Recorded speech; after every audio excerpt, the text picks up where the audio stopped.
आज आम्ही रामनगर, मोहननगर, दत्तनगर, विद्यानगर, चिंचवड स्टेशन येथील सर्व रहिवासी आज नागरिकांची आमच्या इथं जो तुम्ही बघितला असाल तर डीपी प्लॅन जो तयार झालेला आहे 95चा डीपी सांगतायत, पण आजचा 95 पासून लोकांना अंधारात ठेवून की लोकांचं म्हणणं होतं अलीकडे होता डीपी आणि आज अचानक आमच्या घरांवर आला.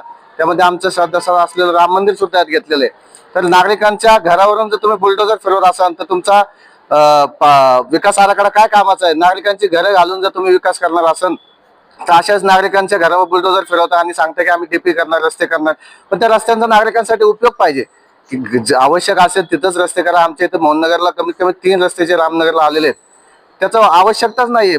पंतप्रधान आवास योजनेपासून 15 मीटर आहे. तुमचा केसबी चौक ते चिंचवड स्टेशनचा रहदारीचा रस्ता 24.5 असून आणि तुम्ही आतला रस्ता 36.5 करताय. म्हणजे हे कुठलं तुमचं हे की अशा तऱ्हेने नागरिकांना भूलथापा देऊन प्रशासन फसवत आहे आणि याच्याविरुद्ध आम्ही मोठं जन आंदोलन उभारणार आणि नागरिकांच्या बाजूने आम्ही सर्वपक्षीय कृती समिती उभं राहणार आहे एवढंच सांगतो.